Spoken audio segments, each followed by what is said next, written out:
Coming up on this Vancouver Pride edition of Outlook TV. Pride Parade Grand Marshals, Chica's annual women's party, post-parade festival at Sunset Beach, and much, much more. Okay, whereas all individuals seek recognition and respect of their human and civil rights which are accorded to citizens in a free and democratic society regardless of race, culture, creed, gender expression, or sexual orientation. And whereas the City of Vancouver has been a pioneer in celebrating Pride and is tremendously enriched by the social, economic, and cultural contributions of the lesbian, gay, bisexual, transgender, two-spirited, queer community. And whereas the City of Vancouver recognizes that diversity, equality, acceptance, and pride make us so much stronger as a city and is resolutely committed to ending homophobia and transphobia in all of their forms. And whereas Vancouver's 2014 Host City Pride mission in Sochi built on that commitment with effective advocacy for LGBTQ rights and inclusion at future Olympic and Paralympic Games and raised international awareness of the need to end homophobia in sport. And whereas hundreds of thousands of residents and visitors alike come together each year during Vancouver's Pride events to celebrate our uniqueness as individuals, as well as a shared sense of community, our goals, and our achievements.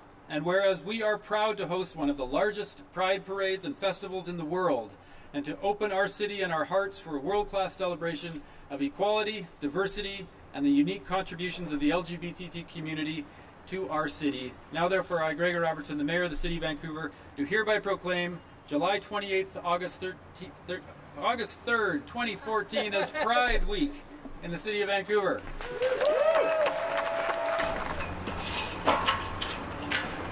Remember how fortunate we are to be in this city, having this flag and that flag, and all that we do and all that we celebrate throughout the next week. Hello and welcome to Outlook TV. I'm Rebecca Wyman. And I'm Dan Doomshaw. This is our special Pride edition where we cover Vancouver's Pride. This is the queer show that brings you all of the stories that matter the most, and right now, what matters the most to us is this fabulous crowd behind us.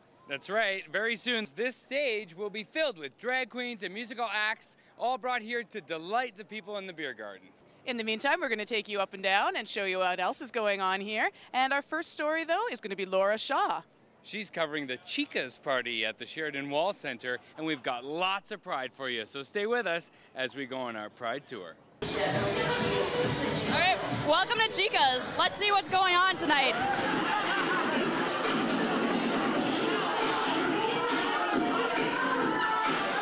How are you enjoying Chica so far?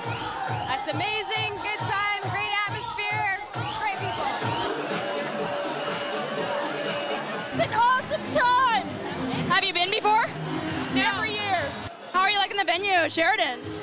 It's awesome. Yeah, it's very nice. Fancy, eh? It is. It's very laid out nicely. It's amazing. What's your favorite part been so far? That's been great. Everybody's come together. That's some pretty awesome hair you got. How long did that take to do it? Took my fabulous hairdresser about 2 hours.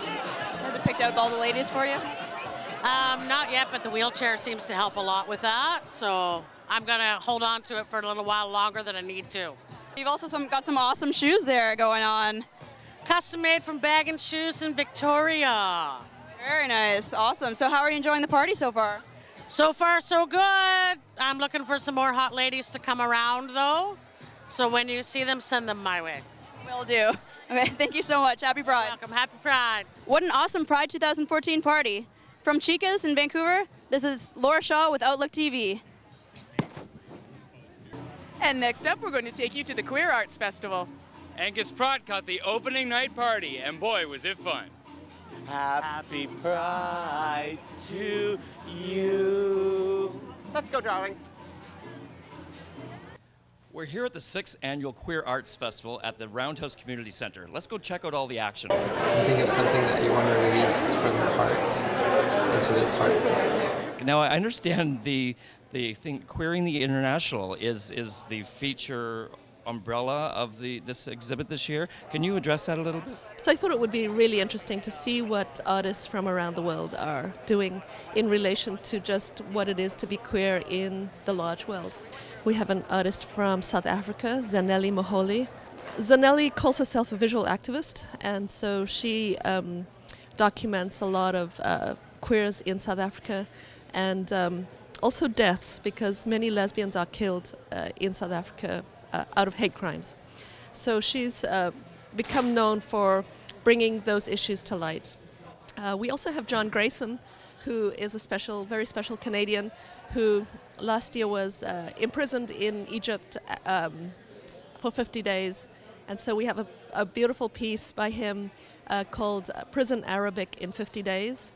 And for every day that he was in prison, he drew a flashcard on a used box of cigarettes, a cigarette box. And he was learning Arabic from his cellmates. So quite a beautiful poetic piece documenting in kind of a journalistic poetic style his days in the Egyptian prison. For coming. We're so glad to welcome you here tonight. I'd like to put out a special shout out to the Health Initiative for Men, who's our sponsor for this evening. Well, Pride in Art started back in 1998. At the time, it was a community art show and focused almost exclusively on visual arts with an odd performance here and there. In 2008, we mounted our first queer arts, well, at that time it was the Pride in Art Festival, and became more multidisciplinary. We still continued the visual arts exhibition, but we started jurying it, and at this point now it is curated, which means it's held together by a single artistic vision, in this case, Laiwan. We also have now a series of performing arts events and inspiring workshops that carry on for the full 18 days down here at the Roundhouse. Notably, we have a workshop called Seeking Protection is Not a Crime. This is a workshop that by queer refugees and migrants, for queer refugees and migrants, who created the beautiful painting that's on the wall just over there. It was a way of them being able to explore their experiences as refugees and migrants and be able to share them with each other in a medium where their language barriers don't pose such a barrier. You can expect the unexpected. That's what I've found. This is, I think, the third year I think I've hosted the Queer Arts Festival, and it's always amazing. There's always something around every corner to check out. There's great food, there's great networking, there's great talks, and some incredible artists that we have in this city. The arts are so crucial to inspire and motivate us and replenish us. Fantastic. Now, I understand you have the mayor here shortly, so you have to get running, but thank you so much for speaking with us. Yes, I got to grab my broom and I'll be on my way. Fantastic. Have a great night. Thanks very much, Angus. It's time for us to take a little break now. But as we bounce, make sure that you don't.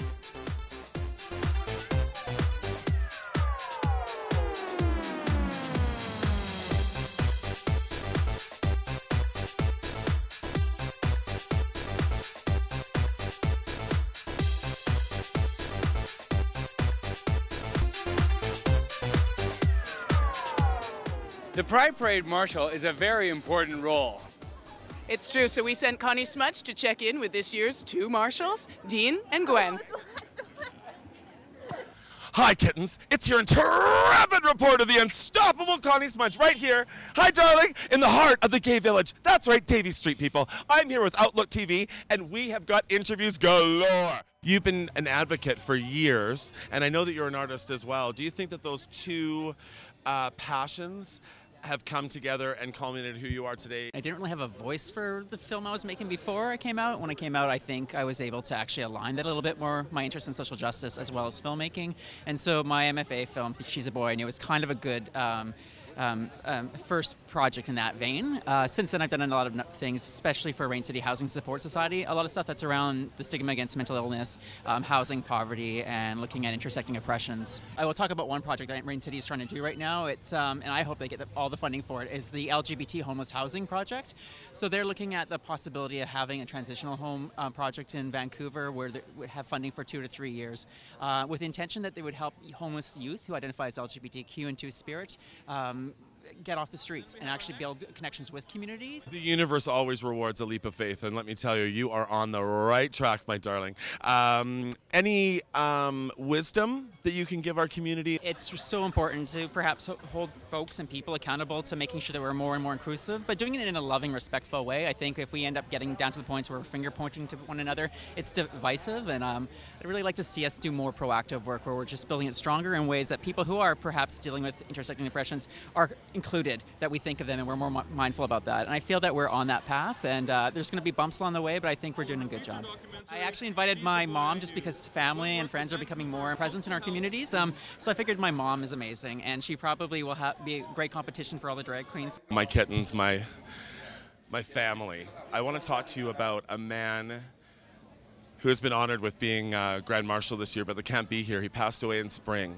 This man was a pioneer for the GLBTQ movement since the late 50s. In 1963, he started the very first Pride March. He fought for equality, human rights, and love. Although Ted North can't be here right now, his legend and his cause still fights on with all of us.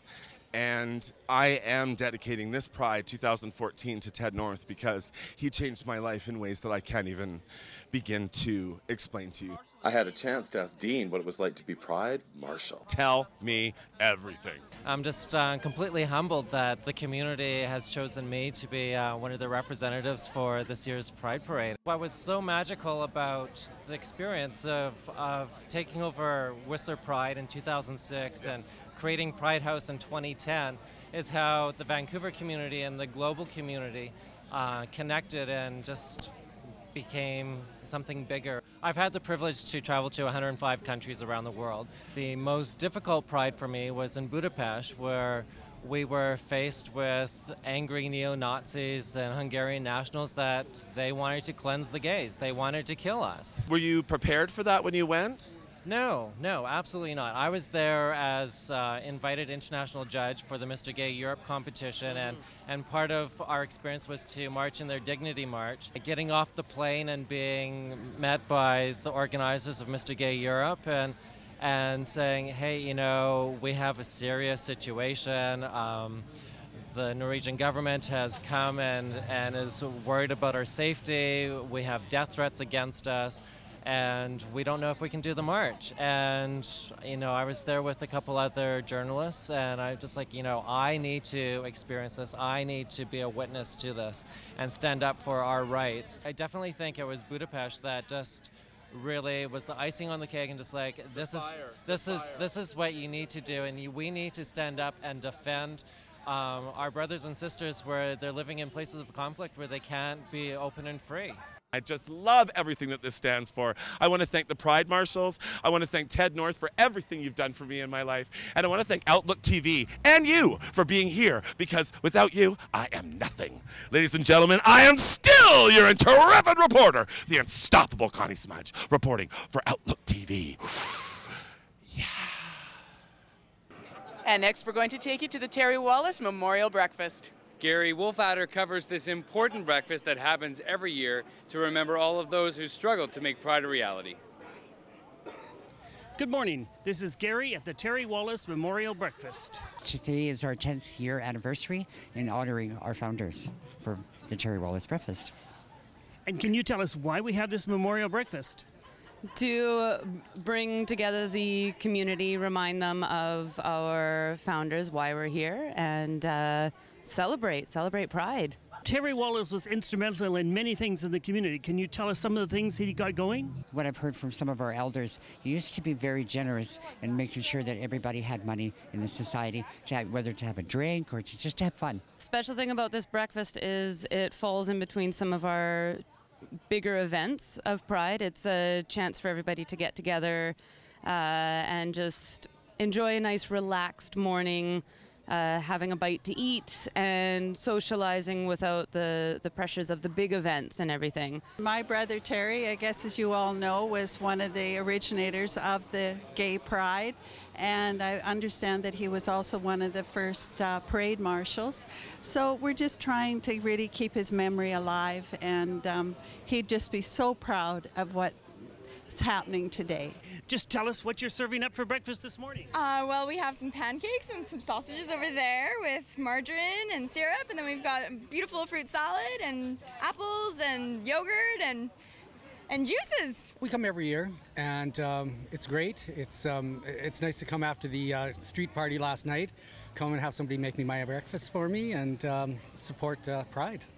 Breakfast is wonderful. It's a nice variety of pancakes and fresh fruit and juice, and it's a wonderful occasion. It's a fundraiser, and it's a good opportunity to be of service and to enjoy the atmosphere. Why are you here at the breakfast? I'm here at the breakfast to start the day off on a good step, and also to meet other people I know. For example, right next to me is a good friend I know from Edmonton, and I'm from Toronto myself. I come out here whenever I can to celebrate the achievements we've made over the years. I can remember when it would be a criminal offense to be gay, and you could be sentenced to indefinite prison. And now we have gay marriage and celebrating our Pride here. So we've come a long ways. Doesn't mean we don't have a few more battles to fight, but we've sure come a long, long ways. So it's a good reason to celebrate. Tell us about why you're at the Terry Memorial Breakfast. Because I knew Terry Wallace. I respected him for who he was. And this is a way to let people know that we're out there. Thank you to everyone for keeping my brother's memory. Thank you. Every year, Vancouver kicks off its Pride festivities with Eastside Pride. We're going to take this bus on over to the east side and join up with Suzanne Cole.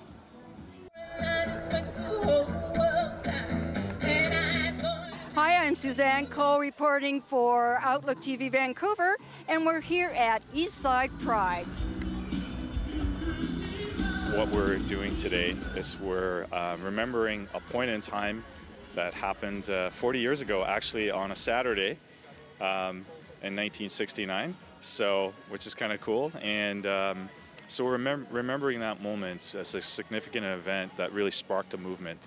And what's cool about today is if you're here at Eastside Pride, or if you come out in the future to any of our future events, you'll be able to check out our outreach tent. And one of the neat things that we have in the tents is a number of different moments that we're celebrating or recognizing significant moments in Vancouver's history. This is our archival tent. It was initially created at our 30th anniversary, and we created 30 moments of pride.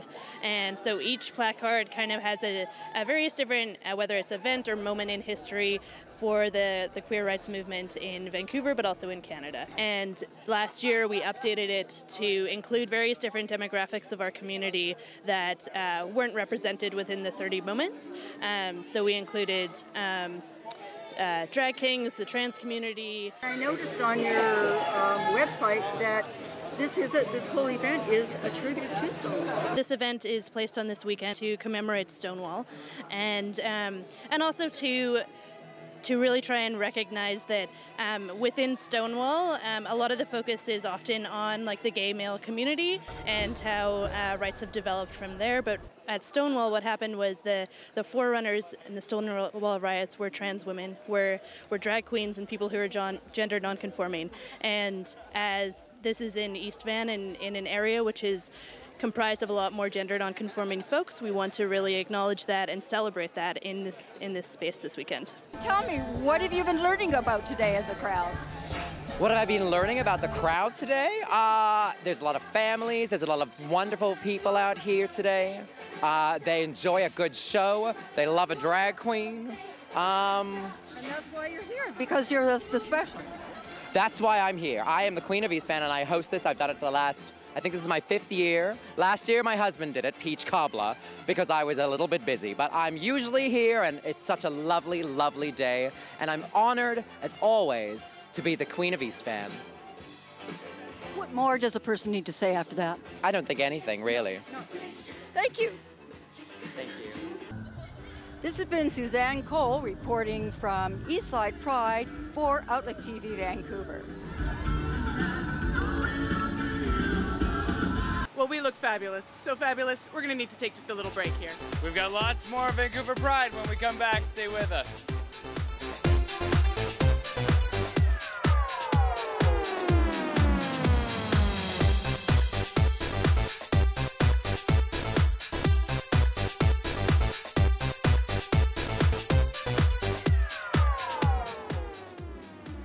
GenderFest is a week-long celebration within Pride. And it is going to end up with a dance party called Unicorn Born, and I can't wait to check it out. I'm Logan Alexander, and we're here at the finale of GenderFest to check out Unicorn Born. Unicorn Born is an all-genders dance party that takes place during Pride weekend. It's a very inclusive space. We make sure that it's more physically accessible. We have a wheelchair accessibility. It's for all genders, so we have a lot of transgender presence in the party. We have a lot of people who are all along the gender spectrum, and everyone comes together in this space to have a great time. One of the reasons why it's important to have an all-genders party at Pride is so that the community can come together and everyone can meet each other, and we can all work together as one movement to celebrate and to be activists together. Would you be able to explain the relationship between Unicorn Born and GenderFest? GenderFest is an all-genders festival that takes place over about 2 weeks before Pride, and we have a lot of different events that take place. And then Unicorn Born is the final event. It's the Pride Sunday dance party that we have, and it's the biggest event of GenderFest. Unicorn Born is this like long overdue expression of trans pride in a really festive, celebrating, awesome way as trans people and cis people and straight people and gay people and bi people all hanging out and having a good time. It's a lot about friends. It's also about knowing that like friends of mine with mobility issues can show up, friends of mine who don't have a lot of money can show up, like people with various barriers can all show up at one party.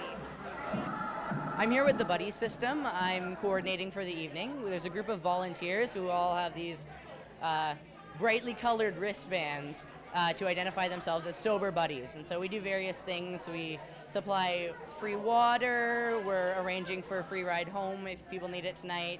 We have safe sex supplies, rolling papers, lighters, tampons, you name it. We have it in our backpack. So yeah, we do all sorts of harm reduction here, so everyone has a safe, fun time. Well, we just finished checking out Unicorn Born, and my senses are overwhelmed. For OutlookTV, I'm Logan Alexander. And now we're going to take you to the Sunset Festival, which is always an awful lot of fun, and we sent our reporter, Skylar Bear. After the Pride Parade, everyone comes down here to the Sunset Beach Festival, where a whole bunch of local businesses show their true pride, and everyone is having just a blast. We're going to go catch up with some of the spectators down here and have a good time. That's what you want to do. Here come bad news, talking this and that. I am lucky to be courageous. James, what are you lucky to be? I'm lucky to be empowered. Do you feel empowered today? I do feel empowered today. I feel empowered too, especially in like my little superhero underwear. I feel like Superman. Do you feel like Superman? More like Wonder Woman. Oh my gosh, you do have Wonder Woman shoes on. They're perfect for Pride. Are you protected with sunscreen? I am protected with sunscreen, got my hat on. Good for you. You know, yeah, all good. You're having a good day, are you? I'm having a fantastic time. Was in the parade for the QPBC union, so yeah, and now at the festival grounds having a great time. What is HIM's sort of message for the Pride? Well, for the Pride shirt this year? says it all. What you see here is physical health, sexual health, social health, and mental health. And at HIM, we have it all. You can get it all for free. There are testing centers that are open all the time. It's wonderful. You should actually come along and take a look. It's amazing. I was wearing a lot more, but I took it off. Well, honey, it is Pride season, so I don't think there is a dress code, but you look amazing. Thank you. You're bright and summery and Pride. Hi, I'm Erica Beckstead. And her name is Erica. You have a great name, too. What is your name, sir? Benny Go-Go. I love it. That's a fantastic name. Where'd that name come from? Lady Gaga. Oh, okay. It's a ripoff. Oh, okay, I see. So it's Spanish, right? Yeah. Hi, how's it going? Times have changed. It's a lot better now than it used to be. And, you know, there's still a little bit of homophobia left. There's one airline left in Canada where there's definitely some homophobic people in the flight operations department. And we want to see that change. We want to see a more healthy aviation environment. And so our group helps us all connect, get together, provide support, and, you know, make it a better place in aviation, free from homophobia. And So at Pride, what we're doing is we're selling necklaces, like this, or we've got luggage tags and some other stuff that we're selling. We're also giving away some stickers. We got one for Hugh. I get a sticker! Woo!